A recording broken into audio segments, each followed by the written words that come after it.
Like many of you, I have been looking forward to the NHL playoffs for weeks already. Playoffs don't actually begin for about 3 weeks from right now, but a lot of the matchups we will see in about 3 weeks are likely already set. I bet you there's not going to be too much moving around of those matchups, so what we're going to do is we're going to take all of those matchups, throw them into NHL 23, do a full simulation of the playoffs, and see who comes out the Stanley Cup champ. All right, so we're going to quickly go through our matchups. One thing I actually will say as well, throw in the comments below who you think is going to win out of all these matchups before we begin. In about a day or two, what I will also do is I will pin my predictions at the top from what I picked before we began as well. And basically, we'll just see how close we can all get to what actually plays out here in our simulation. So we got Vegas against Winnipeg. We got Minnesota against Colorado, LA against Edmonton, Dallas and Seattle, Boston, Pittsburgh, New Jersey and New York, Toronto and Tampa, and then Carolina and the Islanders. So out of all of these matchups, the one that sticks out to me the most is certainly the Toronto-Tampa. I mean, for years now, we've seen Toronto kind of get shafted as far as their matchups in the first round of the playoffs. Now, I'm not a Toronto fan. You all know that probably by now. But the biggest thing I think about is Toronto's had an incredible season. And they had a good season last year and the year before that. And they keep getting matched up against very, very good first-round teams. And ultimately, what they end up doing is losing. Last year, they were super close to beating Tampa. That is the matchup I'm looking at. I'm like, could you imagine if Toronto and Tampa actually match up again? So we're going to go game by game. At the end of each round, what we're also going to take a look at is we're going to take a look at the leaders, the goals leaders, assist leaders, and the goaltender leaders as well. All right, let's start with round one. Let us begin. Winnipeg versus the Vegas Golden Knights. Let's go ahead and sim game one. And we got Vegas coming out with the first game. All right, Minnesota comes out in the first game over Colorado. Boston over Pittsburgh. I'm looking for Boston to make it late, and if they don't, I'll be very disappointed. I'll be straight up. So we got Jersey over the Rangers in game one, and then we got the Oilers winning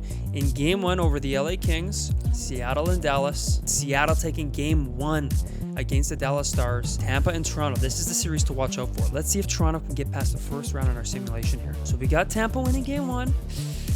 That's a tough look for Toronto starting out. Okay, we got the Isles against the Canes. Game one, the Canes coming out in game one. We simmed the first game in every single one. Okay, so we can take a look at that bottom bracket, see who came out in game one. We're going to go ahead and sim 2 games, and I will skip ahead to that part of the video so you can see who's leading 3 games into each series. We got Vegas over Winnipeg 2-1, Colorado over Minnesota 2-1, LA over the Oilers 2-1, Seattle is leading Dallas 2-1, and then we got Boston over Pittsburgh, Jersey over the Rangers, Tampa over Toronto. Man, Toronto, please make it out of the first round. I want to see a Boston-Toronto semifinal. Come on, who doesn't want to see that? Then we got Carolina leading the Isles, as I would have predicted, 3-0. So we got all series kind of at a challenging point because most of them are 2-1. So we're going to sim forward and finish the first round of the playoffs, then take a look at the leaders from that point on. All right, so we have a very, very interesting scenario here. Game 7 between Pittsburgh and Boston. But we're going to simulate through period by period to see kind of how this one plays out. We got Boston up 2-1 at the end of the first period. Now we're going to sim to the end of the second period.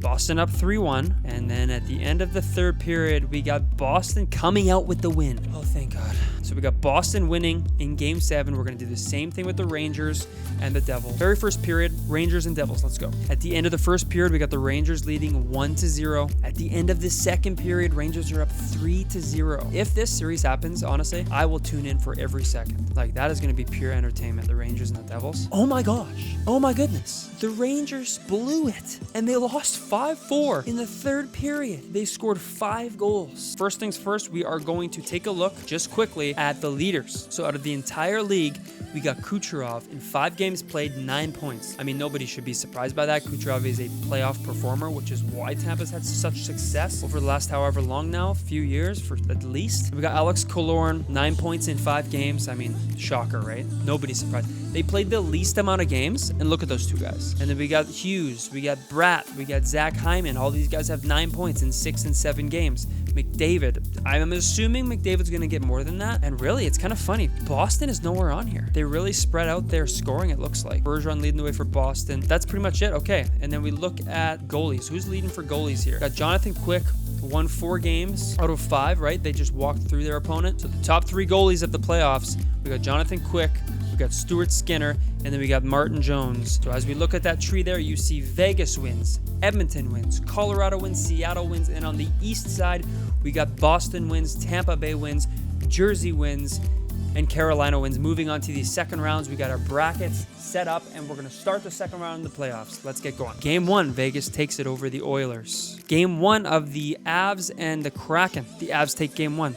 We got Boston and Tampa. Tampa takes game 1 against Boston. On to the last series here for game 1. Boom. Jersey takes it over Carolina. I am so looking forward to the playoffs this year. There's just so much talent in all these teams now. It's so fun to watch. So much young talent. All right. So we are going to go 2 more games in each of these and see where that leads us here in the second round of the 2023 simulation. Let's go.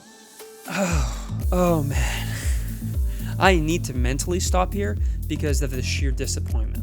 So in the first series, we got Vegas and Edmonton. Edmonton's is up 2-1. In the second series, we got the Avs leading the Kraken 2-1. We got Boston trailing to Tampa 3-0. I'm like preparing myself because if they play Tampa, Tampa has really handled the Bruins over the last few years, and I'm just not mentally ready for that if they're leading 3-0. Just not ready for that at all. And then we got Jersey leading Carolina 3-0, people. What is going on in the East here? Man. Okay, we're going to sim one more game and see what happens. I'm just hoping my Bruins don't get eliminated. Okay. Edmonton Oilers over the Vegas Golden Knights 3-1. Wow. Honestly, wow. The Avs are leading the Kraken 3-1, and my mind is blown again. The Avs are walking through everybody here. Okay, thank you. The Bruins win game 4, and against Tampa, the series is now for Tampa 3-1. And then the last series, we're going to sim it up here. Carolina wins game 4 as well against the Devils. So we got a 3-1 series in both of the Eastern Conference series. All of this series are 3-1. So we're going to see what happens. Edmonton finishes off the Golden Knights 4-1. Wow. The Avs finish off the Kraken 4-1. Tampa Bay finishes off the Bruins 4-1, and the Bruins are eliminated. The number 1 team in the league is eliminated from the playoffs. And Carolina wins their second game in a row, and it is a 3-2 series for the Devils over Carolina. And that is the series that remains. Let's see if Carolina can tie it and push it to a game 7. 4-2 for the Devils. They cannot. The Western Conference final set. We got the Eastern Conference final set. Let's run into it and see what plays out. But before we do that, we're going to take a look at the league leaders. And to nobody's surprise, we got Connor McDavid in 11 games with 18 points. Are you surprised by that? You probably should not be surprised by that. An unbelievable amount of points, and Leon Draisaitl with a close second in 17 points, 12 goals, and 5 assists for Leon Draisaitl. 12 goals in 11 games in the playoffs. Unbelievable. And then Kucherov still lighting it up with 16 points in 10 games. Ryan Nugent-Hopkins. First off, the Edmonton Oilers, the top 10 players for points are just unbelievable. It's all Oilers. For goaltenders, we got Stuart Skinner. He's 8-3 in 11 games played, a .901 save percentage, and a 2.7 goals against. I mean, he's given away a lot of goals. Those top 3 goalies are giving away tons of goals, but they remain in the top 3. So, I mean, I ain't going to say anything to him. Here we go. Let's continue. We got the Western Conference matchups set. We got the Eastern Conference matchup set. I'm having a hard time thinking Boston's going to struggle up to this point, but it's hockey. You never know what can happen. So we got the Oilers against the Avs, a rematch of last year. And then we got the Devils against the Lightning. Let's get simulating and see what happens. Oilers 1-0 over the Avs. All right, Tampa leading the Devils 1-0. We're going to go ahead and simulate 2 more games, and we'll see where these series stand at that point. Edmonton is leading over the Avalanche 3-0, everybody. Is this real? No, it's not real. What is happening? McDavid has 21 points in 14 games played. I mean, not mind-blowing. I would assume he would actually have more. I would assume closer to 30 if I had to guess. But we got the Devils over Tampa as well in 2-1 series. Let's simulate one more game and see what comes out of it here. All right, so the Avalanche won a game. It is a 3-1 series lead for the Oilers, and we got Tampa tying it up 2-2 for Devils against Tampa. Let's finish these series off. The Oilers defeat the Avalanche 4-1, and Tampa ends up taking care of business against the Devils. The Stanley Cup playoffs. West against East, the Oilers against Tampa. We are going to go game by game here. We're not even going to look at the league leaders because we know that the Oilers are dominating at this point, but we got McDavid right there with 16 games played, 8 goals, 19 assists with 27 points. Oh, man. If this happens, this could be McDavid's year, I guess, right? Like, I'm heartbroken that my Bruins are out. I'm still getting over that. If it is Connor McDavid's year, it's Connor McDavid's year. I mean, whatever. Oilers 1-0. Oilers 2-0. They are honestly walking through everybody. I am not fully understanding how. I'm so confused how they're just completely dominant. I guess Connor McDavid in this simulation has just had enough. 2-1. Tampa wins a game. Man, what is going on? 2-2. Tampa. 3-2 for the Oilers. Okay. The Edmonton Oilers and the Tampa Bay Lightning, they've made it Game 7. What I'm going to do is I'm actually going to end this video. We're going to end up watching the simulation of those two matchups. We're going to watch through it and see what happens in the Stanley Cup Finals Game 7. How would you not want to watch this matchup? So in the next video, I will be posting in the coming days. We will see who wins this matchup between the Edmonton Oilers and the Tampa Bay Lightning in Game 7 of the Stanley Cup Finals. We'll see you there.